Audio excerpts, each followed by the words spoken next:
Oya bro, mambo vipi? Sawa kaka, ni sawa. Mimi nataka mafuta moja hapa. Mafuta. Mimi sishie mafuta mimi. Mafuta iko munani? Mafuta nini kwa? Nakomba mafuta ya pikipiki, mafuta ya pikipiki yani. Sishaka mafuta mimi, noshaka tu essence, mazuti wewe noshaka mafuta. Hii hapa nini? Hii hapa nini? Essence. Na mafuta ndo nini?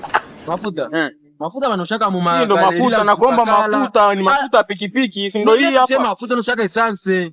Sio mafuta wewe. Wewe unakiri vizuri kweli wewe? Bwana jielewa unachokiongea. Unapaka mafuta, hapa kwa essence. Sishie mafuta mimi, no essence. Nipatie essence, bolbo. Hizo shobo, mimi nataka mafuta. Essence ndo nini? Sishie mafuta, niko ni bolbo tu basi, bolbo ya essence, ya mazuti. Unajua, mimi ni mtu ambaye alikufa Tanzania akafufuka Kongo. Sitaki nikubutue, ujione wapo. Unijue vizuri. Jamii nakula maga bufu yako nenda kwa essence yangu. Ya kwamba mafuta yani. Sina mafuta, wewe ndio unapasa wengine. Usaka ule simu hii inakubeba wewe.